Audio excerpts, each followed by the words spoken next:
말씀의 제목은 힘써 하나됨을 지켜라입니다. 한번 저를 따라서 보시기 바랍니다. 힘써 하나됨을 지켜라. 오늘 가족의 달이지만 저는 우리 무호 선교사님에 대한 네 번째 말씀을 통해서 이 메시지를 전하려고 합니다. 그리고 마지막에는 이 메시지가 우리 가정에 또 어떻게 전달될 것인지 또 짤막하게 또 전달하도록 하겠습니다. 지난 시간에 1895년 4월 20일 아마 기억하고 계실 것입니다. 그 백정이라고 하는 신분이 낮은 사람이 그 콧대 높은 양반들과 함께 모이는 그 교회에서 세례를 받았는데, 그날이 참 기쁜 날인데 이 날이 어떻게 되었습니까? 서로 다투면서 결국은 이 다음 그림에서 보듯이 두 개의 교회로 나눠지게끔 되었잖아요. 그래서 한쪽은 신분이 낮은 본당골 교회로, 또 한쪽은 신분이 그래도 꽤 높은 홍문석골 교회로, 참 신분의 차이에 의해서 저렇게 나눠져 가지고 참 걸어서 몇 분 안 되는 거리에서 말이죠, 서로 다르게 예배도 드리고 참 너무 가슴 아픈 일들이 일어났어요. 그때 무호 선교사님이 하신 말씀 참 마음에 깊은 울림이 되었잖아요. 그래서 하나님의 자녀들이 함께 있지 않고 따로따로 끼리끼리, 이거는 정말 성경적이지 않다, 교회답지 않다 라고 하는 이 말씀을 하셨단 말이에요. 그러니까 무엇이 교회로 하여금 교회다운가, 이 교회다움에 대한 그런 고민들이 선교사님에게는 있었던 것이죠. 우리도 무엇이 교회를 교회답게 하는가, 이런 근본적인 고민을 하고 있는 교회 중에 하나이죠.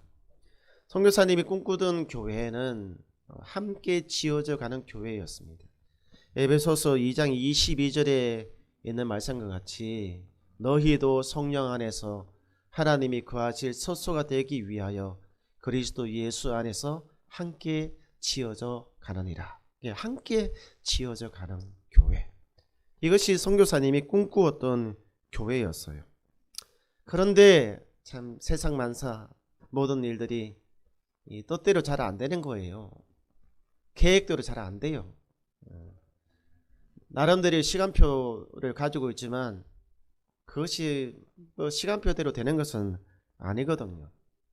결국은 두 개의 교회로 나눠지고 두 개의 교회가 좋아지는 것이 아니라 점점 다른 색깔로 이렇게 점점 굳어지면서 멀어지는 거예요. 그러면서 선교사님이 꿈꾸었던 함께 지어져가는 이 교회, 이 꿈도 있잖아요, 점점 멀어지는 것처럼 보였습니다.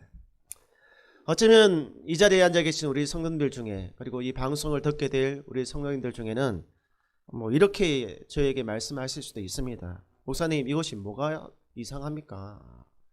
세상의 모든 것들이 있잖아요, 다 끼리끼리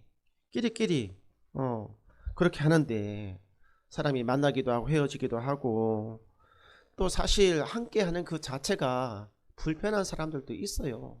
뭐가 다르고 뭐가 틀리고 해가지고 차라리 안 보고 사는 것이 낫지, 떨어져서 사는 게 낫지, 괜히 같이 붙어 있는 거 이거 피곤합니다 라고 이렇게 이야기할 수도 있어요.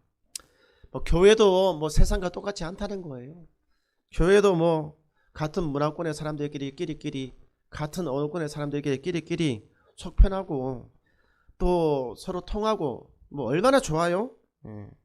선교사님께서 처음부터 안 되는 꿈을 꾸었다는 거예요.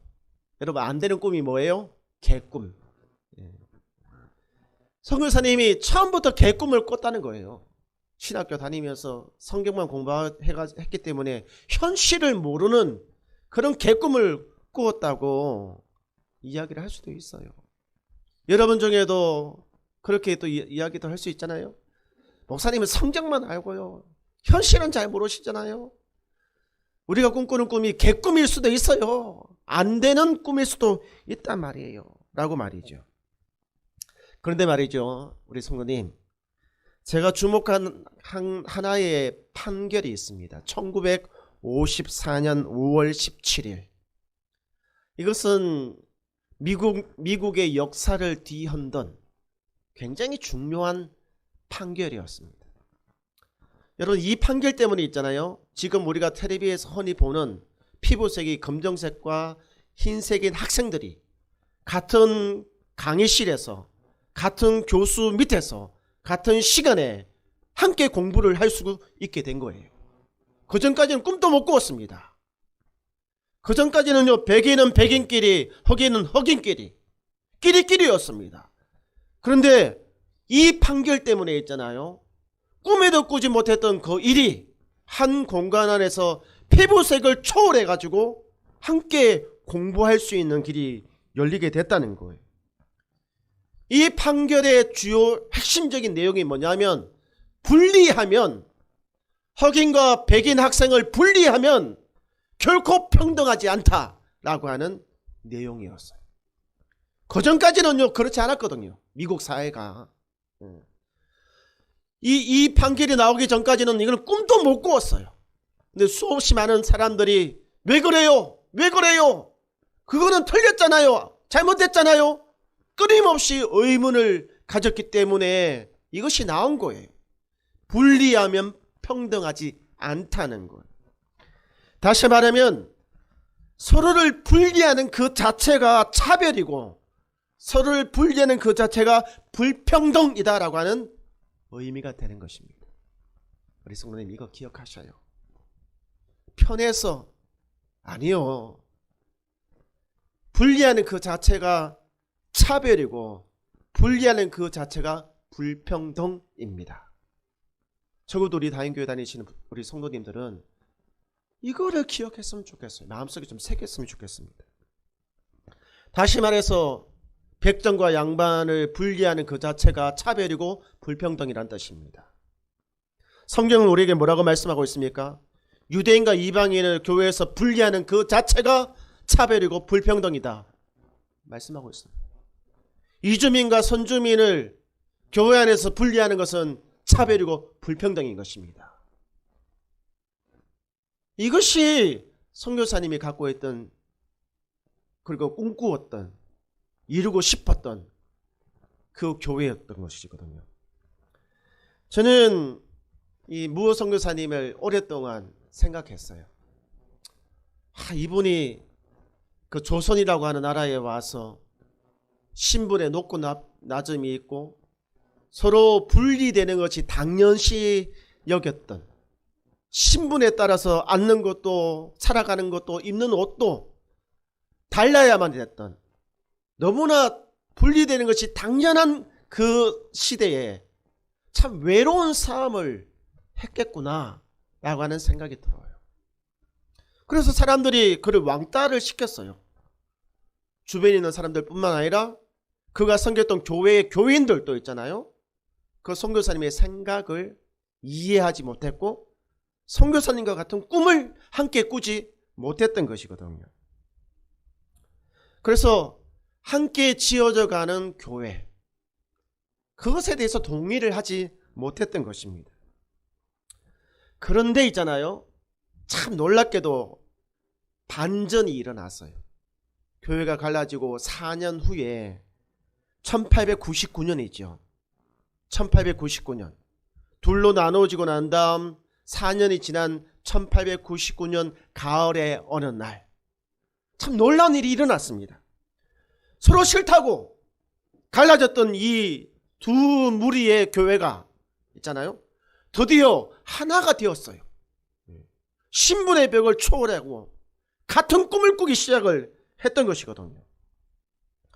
이때 두 개의 교회가 하나의 교회가 되었는데 이 전체 교인의 수가 한 100명이 넘었습니다. 그 중에 신분이 낮은 사람들이 한 30여 명이 되었어요. 비교적 신분이 높은 사람들은 한 70몇 명이 되었고요. 그러니까 현대적인 의미에서 함께 지어져가는 교회는 8대2 이렇게 되는데 이 당시 100년 전에 우리 한국 땅에 세워진 이 교회는 있잖아요. 7대3 비율로 가장 이상적인 함께 지어져가는 교회, 공존하는 교회가 되었던 거거든요. 참 싫다고 떠날 때는 언젠데, 그리고 함께 할 수 없는 그런 사회적인 환경이었고 도대체 이해할 수 없는 그런 높은 벽에 부딪혀 있었는데도 불구하고 1899년 가을 이때 두 교회가 드디어 하나가 되고, 그죠? 그래서 함께 예배를 드리고 한 공간 안에서 장소를 나누지 않고 말이죠. 신분의 벽을 뛰어넘어서 함께 예배를 드리게 된, 도대체 어떻게 이런 일이 가능하게 되었을까? 저는 그것이 너무나 궁금했어요. 어떻게 이것이 가능했을까 말이죠. 저도 참 꿈꾸고 있잖아요. 이 땅의 교회 안에 피부색이 다른 사람들과 다른 문화의 사람들, 다른 언어권의 사람들이 함께 한 장소에서 함께 예배를 드리는 그 꿈을 꾸고 있는데 그것이 쉽지 않거든요. 100년 전에는 더 쉽지 않았고, 지금도 이처럼 어려운 이 일을 어떻게 100년 전에 이것을 이루어내었을까? 저는 그것이 너무 궁금했어요. 그래서 제가 내린 결론은 두 가지입니다. 두 가지. 그 선교사님의 삶을 통해서, 사역을 통해서 제가 내린 결론 두 가지. 그것이 가능했던 두 가지가 뭐냐면, 첫 번째는 공유의 힘입니다. 공유의 힘. 공유라고 하는 것이 뭡니까? 즉 한 사람의 꿈이 또 누군가에게 전달이 되는 거잖아요. 전염이 되는 거잖아요. 전염이.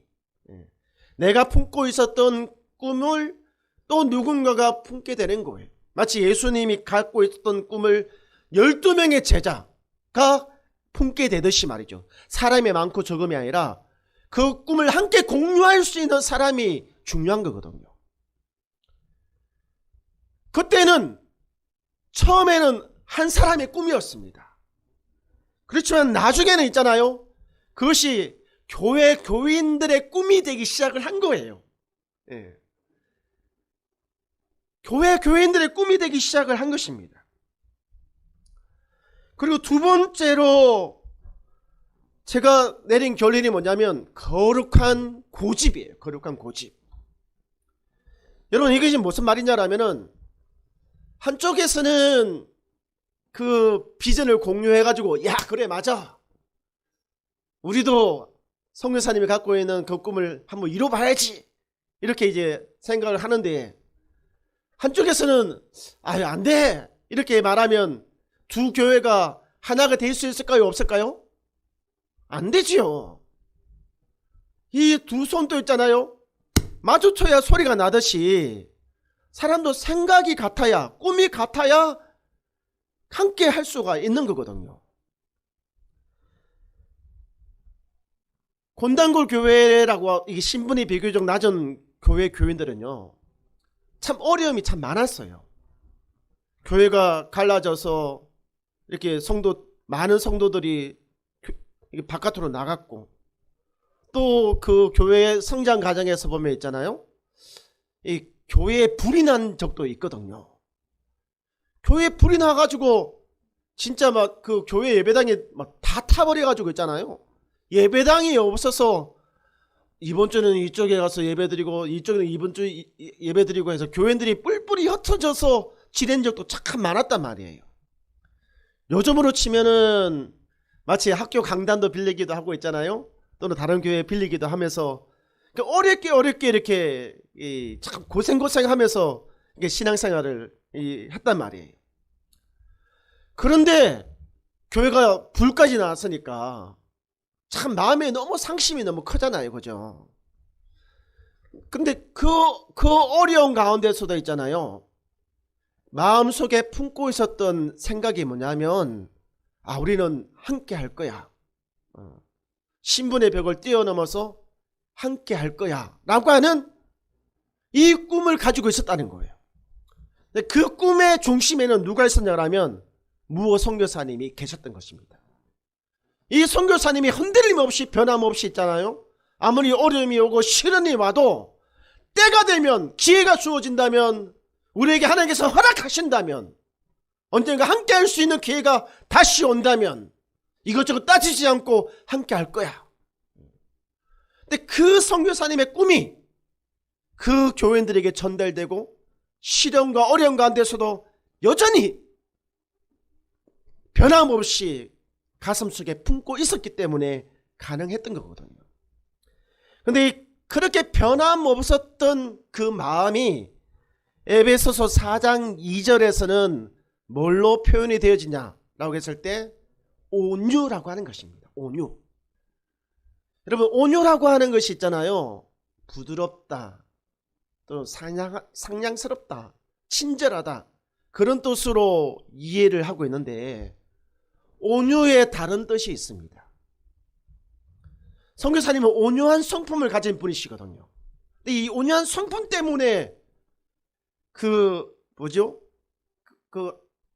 변함없이 흔들림 없이 그 꿈을 간직할 수가 있었고 다른 사람에게도 그것을 전달할 수가 있었던 거거든요.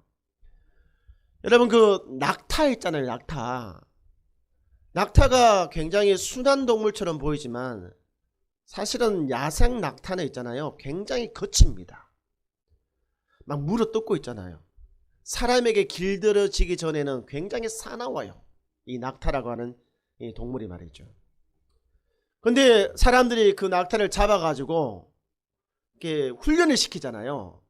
훈련을 시키는데 요 코 여기 밑에다가 이렇게 딱 뚫고 그 다음에 그걸 갖다가 이렇게 딱 줄로 딱 잡아 당기면 낙타가 이렇게 끄는 대로 이렇게 움직인답니다.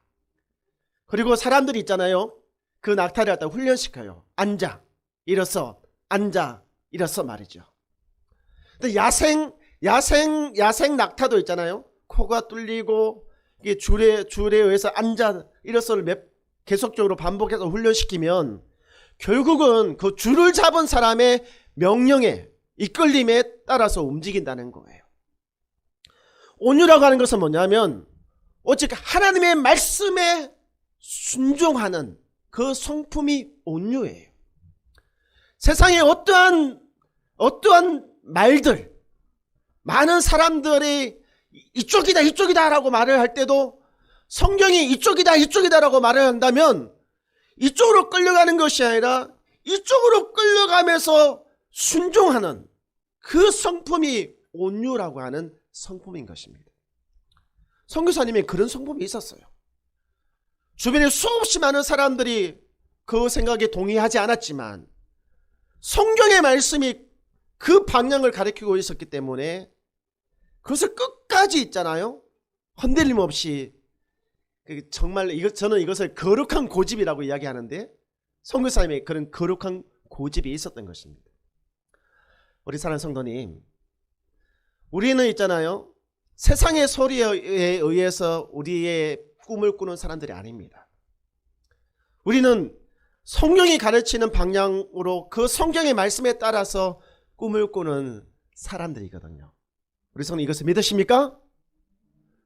우리는 성경의 말씀에 오직 순종할 뿐입니다. 그것이 온유의 성품인 거예요. 온유의 성품. 거친 야생마와 같지만 성경 앞에서는 마치 해맑은 어린아이가 되는 사람들이 우리예요.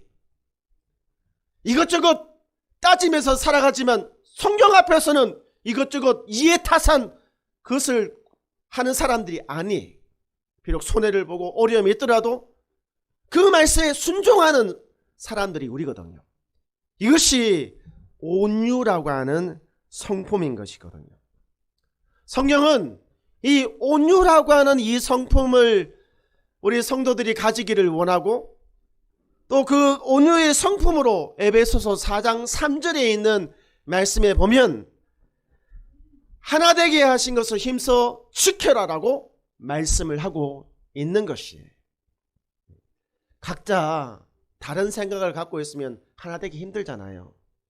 근데 성경의 말씀, 이 말씀에 서로가 동의하기 시작하면 하나가 될 수 있는 거거든요. 세상적인 가치는 다양합니다. 그러면 성경이 가르치는 방향은 하나이기에 그 말씀에 순종할 때 우리가 하나가 될 수 있는 거거든요. 사랑하는 성도님, 저와 여러분이 온유라고 하는 이 성품을 가지고 이 하나 되는 교회, 함께 지어져가는 교회를 함께 세워나가기를 주의 이름으로 축원드립니다.